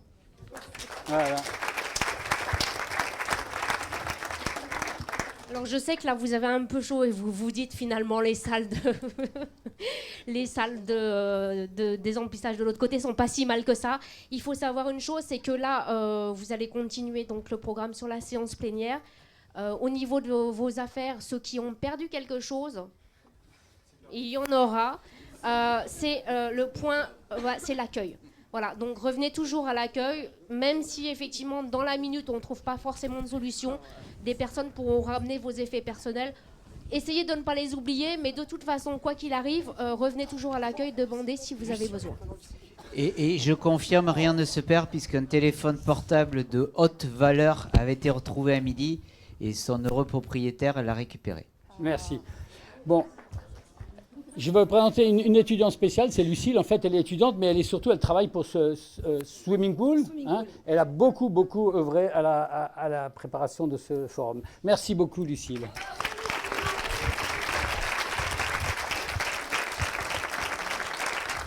Merci beaucoup. Allez, au turbin, là. Au travail. On n'arrête jamais avec moi. On n'arrête jamais. Mais, non, mais il faut qu'il s'occupe. Dans quelques minutes, vous allez sortir et tout. Il va falloir que vous alliez trouver vos salles d'atelier, etc. Voilà. Merci. Je vais aussi remercier notre ami qu'on n'a pas remercié. Regardez. Dis ce que tu fais. Bonjour, je filme. Il filme, vous voyez, et de l'ISEG. C'est responsable informatique de l'ISEG. Voilà. Merci à l'ISEG de nous filmer. Et puisqu'on en est au remerciement, il va m'en vouloir, mais c'est pas grave. Je vous prie de faire un tonnerre d'applaudissements à Loïc Simon pour l'organisation parfaite de ce premier Social Selling Forum de Nantes. Merci pour lui. Faut que j'embrasse Patrice alors, hein, comme d'habitude. Merci Patrice. Voilà. Bon, allez, on continue. Donc, deuxième question. Il y en a un qui est parti. Hein. Il est nerveux, lui. Il va, il revient, il repart. Non, tu as raison. Bouge un peu. Reste debout alors. Bouge, fais ce que tu veux. Pourquoi j'ai ça, moi? Donc, deuxième question. Maintenant, on a dit, bon, ben, pourquoi? La deuxième question, c'est simplement comment. Comment est-ce qu'on réussit effectivement aujourd'hui, dans un contexte de social selling, cet alignement entre nos vendeurs et nos marketeurs? Parce que vous pouvez dire ce que vous voulez, moi je viens de la vente complexe B2B, IBM et autres, il n'y a pas d'alignement entre le marketing et les ventes en règle générale dans nos entreprises. Et c'est toujours la tarte à la crème, l'alignement de la vente et du marketing. Moi je pense par contre que le social selling c'est un super catalyseur de cet alignement justement. Il en a besoin, le social selling, et en plus c'est un catalyseur. Mais alors, comment est-ce que vous pratiquez? On va aller dans le désordre maintenant. Tiens, parle en premier alors, puisque tu as le micro. Vas-y. Alors lui, c'est le... Répétez la question. Mais comment? Alignement, vente, marketing, parcours d'achat, comment? Non, mais j'en parlais tout à l'heure, c'est une nécessité. Oui, non, ça c'est le pourquoi, c'est une nécessité. Mais comment? Comment concrètement? Déjà mettre les gens peut-être dans le même bureau. Ça commencerait déjà par ça. Après, c'est ce qu'on voit de plus en plus. Hein. On a des équipes de communicants, notamment sur les gens qui travaillent sur LinkedIn, Twitter, etc. On a tendance de plus en plus à les immerger au sein des équipes de vente, puisque, à mon sens, ça doit devenir l'élément complémentaire. C'est celui qui est en amont de la démarche de closing. C'est lui qui va permettre de détecter de possibles leads pour pouvoir après passer la main opérationnelle, c'est-à-dire la prise de contact direct à des commerciaux. Ok, un autre point de vue alors, non, au hasard comme ça, tiens. Hop. Je ne peux pas résister à faire une petite caricature des entreprises, alors plutôt B2B, on en a vu passer environ 1000 chez Nomination, donc on voit un peu, et on parle beaucoup au marketing et au commerce. Et je vais vous faire une petite caricature un peu saignante, mais qui voit qu'on part quand même de loin. Le commercial, c'est le gars qui fait du phoning et qui est supposé prendre des rendez-vous. Et les leads du marketing, bof, ils sont pas terribles. Puis de toute façon, le marketing, c'est pas très bien à quoi ça sert. Et puis le marketing, il fait de la masse, il pousse du contenu, il pousse des offres, et il comprend pas que ces feignasses de commerciaux, ils traitent pas les leads. Voilà. Je vous fais des trucs, là, c'est bien gore. Et le responsable de clientèle, parce qu'on parle de vente et alignement vente marketing, mais il y a aussi ceux qui s'occupent des clients existants, lui, il facture les clients. Il fait ça super bien. Hein. Ça, c'est top. Mais par contre, il parle toujours un peu à la même personne, au DSI, si c'est une SS2I, et puis il ne va pas trop voir les autres. Donc, pour qu'il y ait un alignement, comme tu disais, il faut qu'il y ait quelque chose de radical. Ça peut se faire de manière continue dans le temps et de manière, je dirais, naturellement, parce que le marché nous drive vers ça. Mais à un moment donné, il faut qu'il y ait le management qui dise je ne veux pas un directeur marketing et un directeur commercial. Il faut qu'il y ait une seule tête. Donc déjà, il y a un vrai sujet épineux, c'est le management. Et l'organisation. L'organisation, mélanger les équipes, peut-être faire des clusters par secteur où il y a 5 commerciaux et un marketeur et ils travaillent tous ensemble sur une communauté, sur un secteur, la banque assurance, je ne sais pas, mais il faut designer une organisation qui fusionne les deux. Et puis il y a l'argent, parce que les commissionnements des marketeurs et des commerciaux, ben, c'est pas la même chose. Les marketeurs, alors je suis pas un pro des plans des marketeurs, mais on commence à voir dans plutôt des grosses boîtes, ce qu'on appelle les grands comptes, on commence à voir apparaître une partie de variables au sein pour la rémunération des fonctions marketing. Alors moi, je connais des gens que je connais à qui ça arrive. Alors c'est assez rigolo leur action parce qu'ils grimpent au plafond, ils trouvent pas ça normal.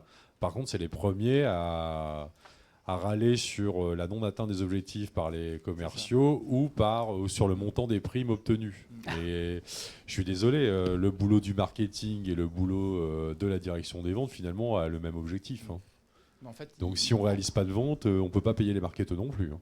C'est pour ça qu'il ne doit pas être divisé, parce que la division fait que c'est toujours la faute de l'autre. Alors que si on est ensemble, ben... C'est une pratique managériale d'opposer aussi certains services. Oui. Ok. Donc il y a du boulot, quoi. Il y a du boulot.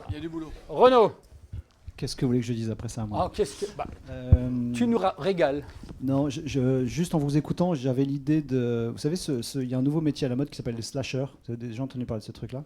En fait, les slashers, c'est des gens qui font plusieurs métiers, en fait, qui sont plusieurs employeurs et qui passent de décorateur d'intérieur à webmaster, à je sais pas trop quoi. Ils sont slashers. Je me demande si ce que vous êtes en train d'évoquer, il n'y a pas aussi une notion de slasher à l'intérieur de l'entreprise. Je ne sais pas, c'est une réflexion que j'ai. Pour en revenir à la partie, donc la question c'était comment on fait ce joyeux bazar. J'avais envie de mettre le dans doigt... un contexte de social selling. Ben voilà, parce que c'est souvent ce qu'on oublie quand on a cette question-là. D'ailleurs, c'est ça. Mal. Là, on est parti sur la structuration de l'entreprise et c'est très intéressant. Mais je voulais revenir justement à cette partie sociale que tu rappelais. C'est-à-dire que tous, on s'est posé les questions en venant ici de se dire il faut que je sois sur tous les réseaux sociaux, il faut que tous mes salariés soient sur tous les réseaux sociaux. Oh la vache, tous mes salariés sur tous les réseaux sociaux, tout le temps, la nuit, le week-end. On s'est posé la question du tout. Et je ne suis pas certain, en fait, que humainement parlant, on soit tous capables de tout faire et de tout communiquer aussi bien que l'aurait fait le patron qui a tout inventé au départ. Vous voyez ce que je veux dire? Donc peut-être qu'il y a parmi nous, des gens qui sont faits pour ça, pour cette relation sociale et pour pouvoir l'assumer, comme je l'ai expliqué tout à l'heure, du tout début jusque la toute fin. On les appelle des commerciaux, on les appelle des marketeurs, on les appelle des communicants, on a l'impression que c'est la même personne finalement maintenant, à en discuter tous ensemble. Peut-être qu'il y en a qui sont faits pour ça. Et je finis pas ma phrase parce que je vais en fâcher, mais enfin, vous voyez ce que je veux dire. Il y en a qui sont peut-être pas faits pour assumer ce côté social. Je pense qu'il y a des leaders naturels dans les entreprises. Je pense que le dirigeant de l'entreprise ou le créateur, le fondateur, il en est un et il s'en rend même pas compte. Et que c'est peut-être à lui de ne pas oublier qu'il faut qu'il soit social, du début à la fin, comme j'expliquais tout à l'heure. Et il faut peut-être qu'il fasse émerger dans son entreprise des nouveaux leaders qui vont eux aussi porter leur parole à eux en tant qu'individus, leur émotion, comme on le disait tout à l'heure, et aussi la parole de l'entreprise pour partir de la captation jusqu'aux ventes. Waouh, merci. Silence, tu vois, c'est bien, silence. Et donc, Grégory... Par contre, c'est un petit peu relou de passer derrière toi. Ouais. Mais ça fait la deuxième fois. Ça fait la deuxième fois que je le fais passer derrière. Je m'en excuse. Alors tu te calmes. Vas-y. Tu laisses de la place aux autres maintenant. C'est pas moi. Non, je plaisante. Voilà. Je suis d'accord.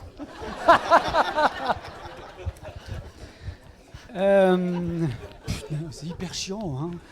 Non, plus sérieusement, moi pour compléter, justement parce qu'on fait souvent, j'ai fait un atelier à la marketing ce matin où évidemment les commerciaux en ont pris pour leur grade, hein. Enfin, c'est normal quoi, cette fonction, voilà. Mais je crois que on sera d'accord ou pas d'accord. Mais moi, j'ai un Maxime Baumard qui bosse chez iAdvise, qui est une belle boîte et qui a compris beaucoup de choses sur le marketing et les sales et sur la vente. M'a dit un jour, mon métier, moi, directeur marketing, c'est d'aider les commerciaux à vendre. Voilà. Ni plus ni moins. C'est-à-dire qu'il dit, tout ce que je fais, tout ce qui drive mes actions au quotidien, sont tournés vers ma capacité à aider les commerciaux à vendre. Voilà. Et je pense que à partir du moment où le marketing a cette impulsion et a cette compréhension-là, en fait, naturellement, le lien avec le commerce va se faire automatiquement. Voilà. Ah, super. Ah, j'aime ça, moi. Ah, j'aime ça. Bon, alors, Vincent. Merci. Alors, je ne peux qu'être d'accord avec tout le monde et j'ai à peu près le même avis. Juste pour illustrer la chose et voir comment on peut faire, pour ceux qui ont suivi, qui connaissent Jean-François Aubry, qui avait été un des initiateurs de l'entreprise libérée, il avait dit je ne vois pas pourquoi on sépare les commerciaux de la production. Quand un commercial rentre un gros contrat, la première chose qu'il devrait faire, c'est aller remercier la production, parce que c'est la production qui l'a aidé et qui va produire derrière. Et donc, il avait mis le bureau des commerciaux dans les ateliers. Et donc je reviens sur ce que je disais tout à l'heure, parce que c'est en lien, et puis pour répondre à ta question également, pourquoi il faut les séparer et il faut travailler, en fait il faut juste voir, créer des équipes communes en fonction de cette expérience client que j'ai envie de créer. Il faut arrêter de diviser par département, mais fonctionner par rôle. Pour acquérir un client, pour le fidéliser, voilà les rôles dont j'ai besoin. Maintenant, j'affecte ces rôles sur telle et telle personne, et je mets ces personnes ensemble, puisque finalement, on répond tous à la même finalité. Donc créer des équipes communes. La seule chose qu'il faut voir en fonction de la taille de la boîte, c'est est-ce que je fais 2 niveaux, un plus corporate et un beaucoup plus terrain. À ce moment-là, il peut y avoir des échanges ou des structurations un peu différentes, mais il faut relier ces personnes-là, absolument. Fait qu'un marketeur travaille avec un commercial, avec un data analyst, crée des pools. Merci. Alors, je résiste pas à l'envie de demander à quelqu'un dans la salle ici, et puis je vais d'abord, tiens, parce que je t'ai embrassé, alors je te demande à toi, tiens, voilà. Ouais, ça tombe bien parce qu'en fait, je suis pas d'accord. Voilà, c'est ce que je savais, ou pas. Comme toujours, et surtout pas avec l'idée que c'est pas tout le monde dans l'entreprise qui devrait être le commercial de l'entreprise. En fait, si on considère que tous les salariés de l'entreprise sont déjà des clients de l'entreprise, ça voudrait dire qu'ils seraient capables de recommander l'entreprise en question. Et s'ils ne sont pas capables de recommander l'entreprise, c'est qu'en fait, ils ne comprennent pas pourquoi ils sont là. Et donc, on ne peut pas, si on remonte comme ça, on revient au why de l'entreprise. Si tes salariés ne savent pas pourquoi ils sont là, c'est qu'ils ne comprennent pas son why. Son pourquoi, pour les Français. Son pourquoi, pardon. Et donc, en fait, ils ne savent pas en parler. Et moi, je considère que tous les employés d'une entreprise savent parler de l'entreprise s'ils comprennent pourquoi ils sont là. Et donc, ce sont les premiers commerciaux de l'entreprise. Et ce n'est pas seulement l'alignement entre vente, marketing, c'est aussi tous les autres. C'est-à-dire que mon responsable logistique ou de la comptabilité, il est aussi capable de recommander mon entreprise. Et s'il a compris pourquoi elle est là et quelle est sa mission, il saura le dire aux autres. C'est peut-être le meilleur social seller d'ailleurs, ce oui, comptable. Certainement. Et donc il ne faut pas hiérarchiser, il ne faut pas penser que c'est le patron qui doit parler ou qui doit s'exprimer sur les réseaux sociaux. En fait, c'est tout le monde. Et tout le monde doit pouvoir avoir quelque chose à raconter si jamais il comprend pourquoi il est là. Merci beaucoup Patrice pour cette... Et on applaudit. Il y a quelqu'un d'autre qui voulait réagir. Voilà, je vais lui passer la parole. Et c'était le premier, donc c'est lui qui parlera. Vas-y. Bonjour. Je prends des risques, hein, mais ouais, bon, vas-y. On prend tous des risques, c'est ça, c'est un intéressant. Je suis un peu surpris en fait, parce que c'est un concept qui existe depuis suffisamment longtemps et on n'en a pas beaucoup parlé, c'est le client interne.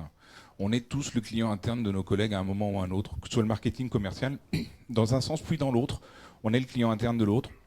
Et si vous voulez les rassembler, il faut leur mettre des objectifs communs, ça c'est une évidence, mais il faut donc trouver des indicateurs communs.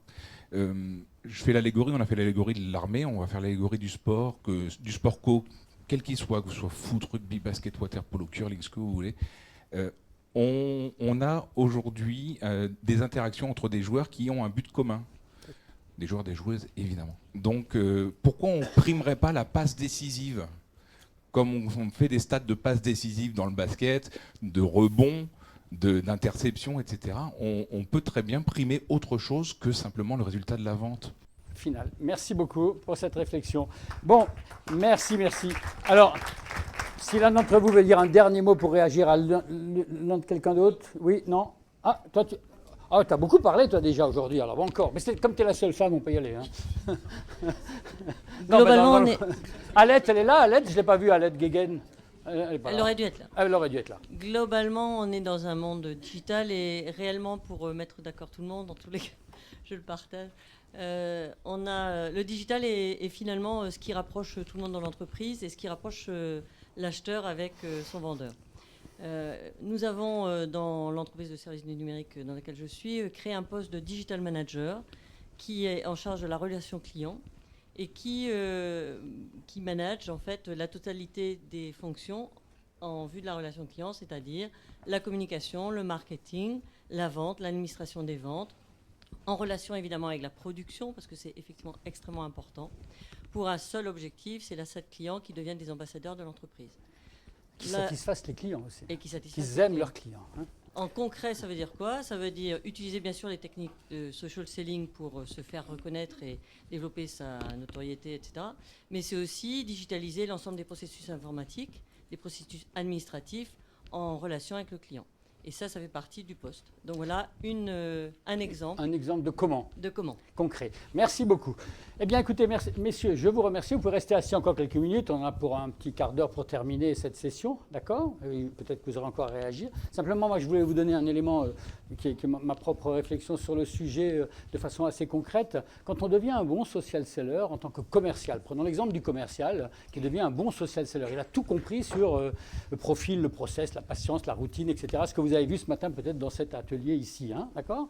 Eh bien à ce moment-là, on a besoin de quoi? On a besoin effectivement d'un marketing qui nous aide à trouver des gens avec lesquels on va vouloir engager la conversation, avec lesquels on va vouloir effectivement prendre langue sur les réseaux sociaux. Donc ce que je pourrais appeler des leads plus. On a besoin également de correctement soi-même partager, écrire, réagir, commenter, etc. Donc de contenu, de ce que j'appelle les contenus, les marketeurs, hein, donc des écrits, des vidéos, des choses comme ça. Et pas les contenus corporate, hein, ou pas les contenus sur les produits de l'entreprise, mais sur le pourquoi et le comment de ce qui va intéresser nos clients. Hein. Pourquoi je dois changer moi le client et comment je peux changer moi le client. D'accord?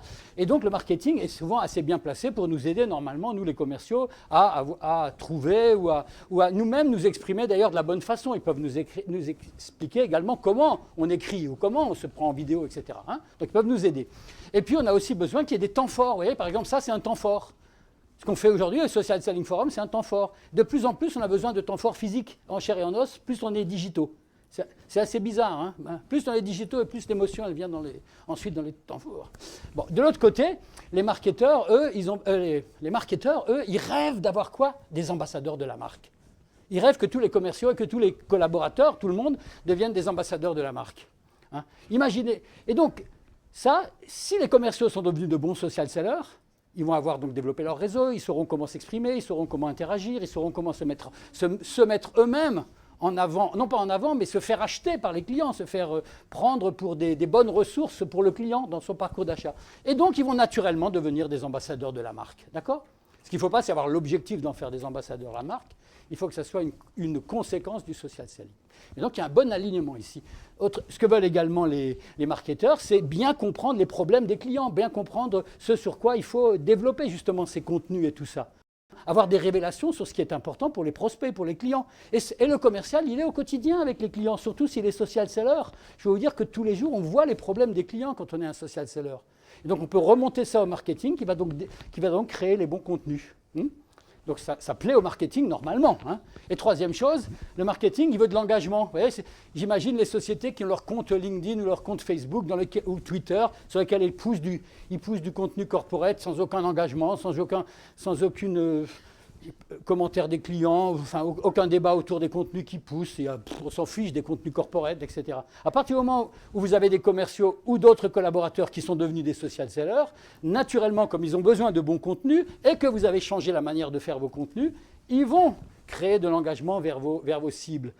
Et donc, il y a un véritable intérêt commun entre sales et marketing quand on commence à penser social selling et à déployer un programme de social selling. Voilà. Alors évidemment, pour les indépendants ici, ou les consultants, ou les gens qui sont tout seuls comme moi, hein, je suis vendeur, je suis marketeur, je suis stratège, je descends les poubelles, je donne à manger aux chiens, etc. Donc j'ai toutes les casquettes à la fois, je n'ai pas besoin de m'aligner avec moi-même. Hein. Et c'est ce qui fait d'ailleurs que c'est beaucoup plus souvent les consultants, quoique. Mais c'est ce qui fait aussi que c'est le plus souvent les consultants, les indépendants, qui sont aujourd'hui les meilleurs social sellers. Hein, parce qu'ils sont forcés. Hein. D'accord? Voilà, donc ça c'était mon petit truc à moi. Alors, juste pour terminer cette session, on avait prévu de faire un concours. D'ailleurs, il y a même un prix là, hein, le tien, qui est là, qui est toujours affiché là. Et je n'ai pas fait de concours ce matin, on n'a pas fait de concours. Alors, je vais faire un concours comme ça au débeauté. On va réfléchir à quel type de concours on pourrait faire pour vous offrir les 3 lots. Qui a une idée de concours qu'on pourrait faire là en temps réel? Ah, vous n'avez aucune idée? Alors sinon j'en ai une. Hein. Personne n'a d'idée? Bon. Parmi vous, il doit y avoir quelques personnes qui ont envie de s'exprimer. Je leur propose de descendre ici. Si vous voulez vous exprimer, vous descendez ici, vous faites un pitch d'1 minute sur le social selling, ce que vous voulez. Et autant de personnes qui veulent, là, enfin 5 maximum, les 5 premiers qui descendent ici, et 3 d'entre eux auront les prix que nous voulions vous donner. C'est peut-être compliqué parce qu'il n'y a personne qui va vouloir descendre. Ah mince, allez, quelqu'un qui veut dire quelque chose dans 1 minute. Allez, on en a un. Allez, attention, j'en prends 5 maximum, et il y en a 3 qui gagnent. Hein. Et ils gagneront à l'applaudimètre, hein, après. D'accord? À l'applaudimètre. Hein. Alors, le premier gagne une campagne marketing super dont la validité va au-delà du 7 juillet 2017, qui était le Social Selling Forum de Lyon, 6 mois à partir d'aujourd'hui. Le deuxième gagne une... J'offre mon cadeau à Louis. Le deuxième gagne une consultation privée avec moi-même ou une masterclass avec moi ou un atelier, voilà, parce que j'offre. Ouais, tu peux gagner. Et le troisième gagne le super livre de Vincent Caltabellota. C'est ton concours, tu es obligé de bien le dire. Caltabellota. Et alors vous qui êtes à distance, on vous envoie tous des gros bisous alors, hein, puisque vous ne pouvez pas concourir, vous êtes trop loin, désolé. Voilà, donc allons-y, un premier qui fait un pitch, tu as 30 secondes, 1 minute, ce que tu veux. Vous n'applaudissez pas tout de suite, vous dites rien, rien. Et ensuite on vous les présente un par un. Non, on peut faire comme ça, Patrice, tu crois? Oui. Oui, je fais comme ça. Donc tu parles, vous n'applaudissez pas, et après vous choisirez les 3 meilleurs, d'accord? Si vous applaudissez, allez. C'est open bar, je peux dire vous applaudissez et je déciderai qui a applaudi le plus. C'est moi qui déciderai les 3 gagnants. C'est open bar, je peux dire ce que je veux. Tu dis ce que tu veux, tu as 1 minute. Voilà, sur le hashtag Social Forum Céline. Ce que tu veux, vas-y. Voilà. Allez, on y va, c'est parti. Ce que j'ai retenu aujourd'hui, par rapport à ce que tout le monde a expliqué, le Social Selling, c'est vrai que c'est l'art et la manière d'atteindre, on peut dire, une cible bien déterminée. Notamment, l'objectif, c'est d'augmenter le business. Je pense que le métier, justement, de Loïc, c'est nous expliquer quelles sont les méthodes aujourd'hui actuelles qui rentrent dans l'innovation, qui est la digital transformation. Qu'aujourd'hui, on a des outils, on peut dire, c'est vrai, qu'au niveau... comme on dit, performant, genre les réseaux sociaux. Donc aujourd'hui, ce que j'ai retenu, c'est avoir, on peut dire, les bons moyens, utiliser les bons moyens pour atteindre vos objectifs grâce au social selling, dans lequel, bien sûr, il y a énormément, on peut dire, de solutions pour vendre, pour augmenter, on peut dire, la valeur ajoutée de votre entreprise et aussi travailler votre image de marque. Ce que j'ai retenu, c'est vrai que le social selling, c'est un bon moyen pour les commerciaux pour lever le business. Voilà. Merci beaucoup pour cette première intervention. Deuxième. Mets-toi devant. Hein, parce qu'il faut qu'il te voie là, tu vois. Regarde, t'es la star là. Voilà. La star. Hein. Bon, pour moi c'est un peu un challenge de parler devant vous là. Un peu dur. D'ailleurs, je suis avec ma maman. Bonjour maman. Bonjour maman. On se soutient. Attends. Souriez avec la caméra, comme ça on est là. Elle me filme, c'est trop mignon. Voilà. Non mais en fait, on ne fait pas du tout le même métier, mais on avait besoin toutes les deux de toutes ces informations. Et en fait, moi, je suis hyper heureuse d'être venue là parce que bon, moi j'habite à La Réunion, donc c'était vraiment une opportunité d'être là. Et ça serait bien de venir faire ce genre de choses. D'accord. Parce que c'est chouette, voilà. Et cool. Je pourrais pas héberger tout le monde, par contre. J'ai une famille. Non, pour revenir sur le sujet, c'est qu'en fait, moi, je représente, je ne sais pas si vous connaissez, l'entreprise Forever Living Products. C'est une entreprise qui est dans le marketing relationnel depuis 40 ans. Et en fait, tout ce que vous avez cité là, c'est mon job, en fait. Mais à moi toute seule. C'est-à-dire que je suis mon patron, je suis mon manager, mon marketeur, mon commercial et mon consommateur, puisque je suis également ma cliente. Et c'est comme ça, moi, c'est vraiment l'humain en premier. Et c'est comme ça, en fait, que j'arrive à vendre mon produit. Donc moi, j'avais besoin de savoir comment, puisque aujourd'hui, le digital, il faut quand même qu'on soit dedans, quoi. Et en fait, moi, je déteste faire des réunions. Donc, il y en a qui disent le marketing relationnel, ça fait un peu penser à du marketing terroir. multiniveau que tu fais alors, quoi. Ouais, voilà, c'est ça, le MLM. C'est une espèce de MLM, là. Oui, bon, d'accord. Enfin ça me fait plus penser à l'entreprise traditionnelle, mais on peut en reparler si vous voulez. Okay. Mais du coup, en fait, mon métier, souvent, on me dit non, moi, je veux pas faire de réunions, de vente à domicile, etc. Et c'est pas du tout ce que je fais. Donc, du coup, voilà, tout ce que vous avez dit là, c'est vraiment mon métier. Et le titre du livre de Vincent, L'entreprise du 21e siècle, moi, je connaissais, mais de l'auteur Robert Kiyosaki. Et en fait, du coup, vous avez rajouté un mot devant. Et ça m'intéresse de lire votre livre aussi pour voir ce que ça peut apprendre. Donc voilà, enfin bref, moi je voulais juste. Elle veut gagner. Je veux bien le livre et tout et tout. Ouais, on l'applaudit.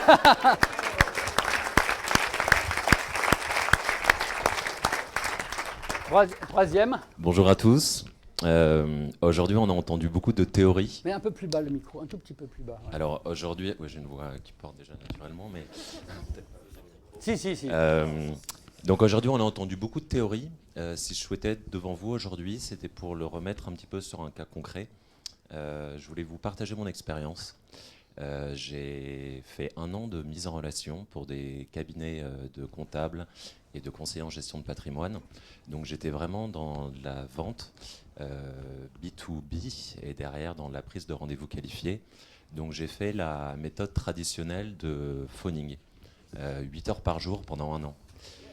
Oh, on l'applaudit hein. Vous vous doutez bien que j'étais très épanoui.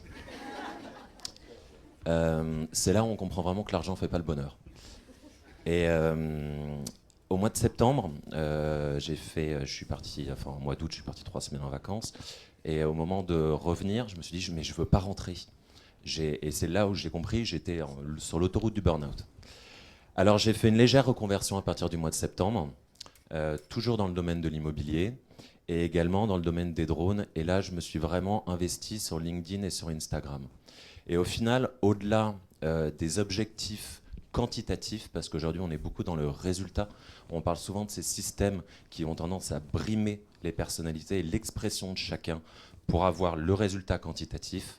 Je trouve avant tout que le social selling permet à chacun de retrouver une force d'expression et de personnalité et de s'épanouir dedans, beaucoup plus dans le quantitatif que dans le qualitatif. Dans le qualitatif que le quantitatif. Voilà, dans le qualitatif que dans le quantitatif. On te suivait, tu vois. Pour retrouver sa liberté d'expression et donc pour être vous-même. Et c'est aujourd'hui ce qu'on valorise, je pense, dans la pérennité. Voilà, je voulais vous partager ça avec vous. Bravo!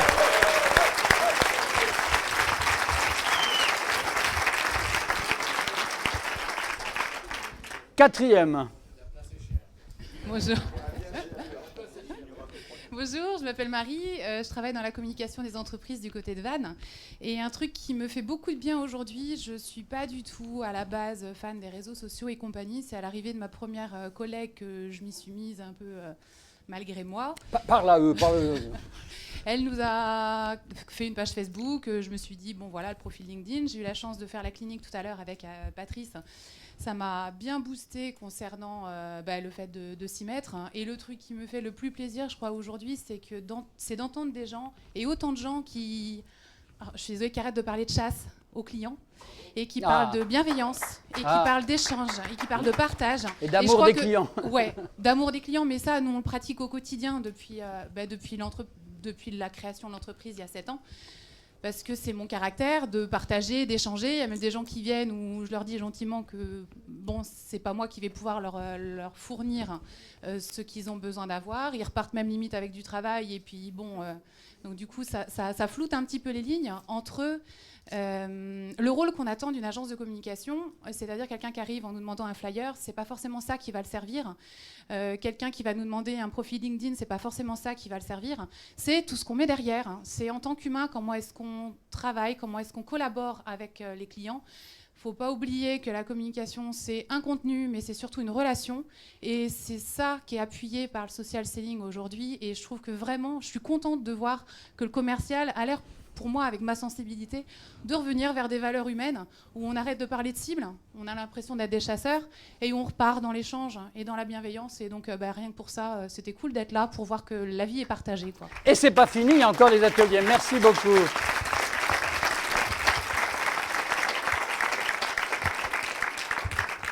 Nous en avons eu 4 sur 5 possibles. Y a-t-il une 5e personne? Sinon, on arrête. Ah, bah alors, alors viens vite, hein, parce que là, tu as 1 minute et tu as déjà 30 secondes pour venir jusqu'ici. Hein. Donc. Non, elle va venir, parce qu'elle va venir, elle va se débrouiller. Donc, merci beaucoup déjà pour vos 4 témoignages. Et on va terminer par le 5e. On va peut-être avoir 2 minutes de retard. Je déteste ça. Mais pourquoi pas. J'ai été inspirée par les 4 premières interventions parce que j'ai plusieurs points communs. Je viens de La Réunion aussi. J'utilise les produits Forever. Et aussi, je suis dans une agence aujourd'hui qui anciennement faisait que de la téléprospection phonique. Donc qui actuellement est encore un plateau où il y a des gens qui appellent toute la journée, qui s'embêtent à prospecter dans le dur, et qui aujourd'hui est en train de se transformer totalement, grâce notamment au social selling, qui est l'une des méthodes parmi tant d'autres dans le digital. Et je suis assez fière de pouvoir voir que les choses évoluent, et qu'on est tous d'accord là-dessus, enfin en tout cas dans cette salle au moins, enfin dans cet amphithéâtre, et que l'ambition de tout le monde, quel que soit le moyen, c'est quand même de réussir. Donc réussir à vendre, réussir à donner le bon produit à la bonne personne, réussir à satisfaire ses clients et réussir dans sa vie personnelle et professionnelle. Et je suis contente d'en faire partie puisque ça fait que 2 ans que je suis dans le milieu du digital. Je suis une slasheuse et je suis très contente d'avoir choisi cette voie. Voilà. Merci beaucoup, à toi aussi.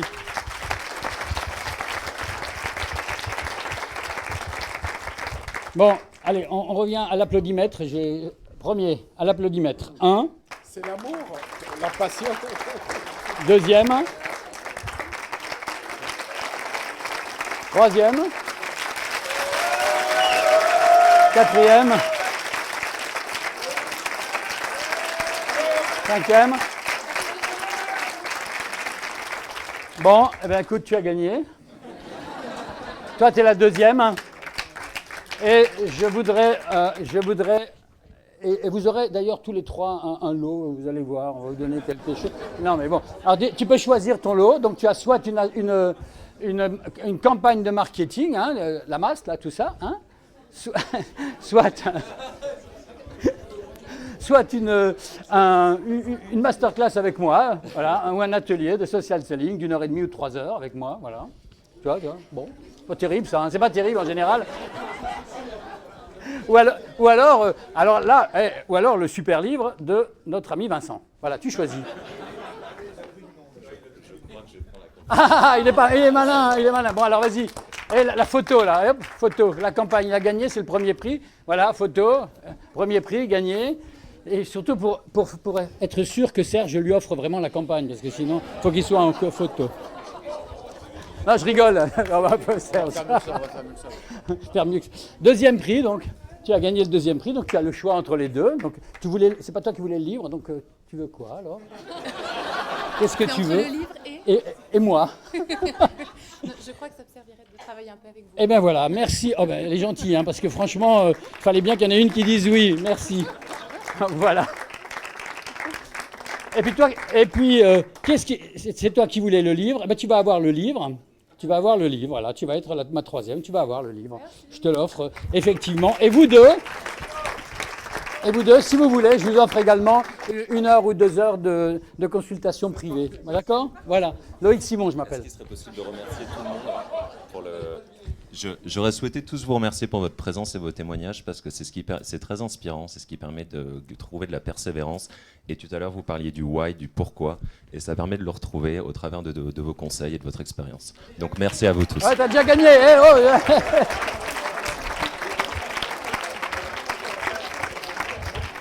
Je vous signale, juste pour terminer. Attends, oh Patrice, non mais. Bon, alors vraiment une seconde, Patrice. Restez assis. Ouais, je pense que notre jeune vainqueur a gagné une des places des 4 qui sont là en fait. Oui, il a gagné. Oui, c'était vrai, c'est très bien. Absolument.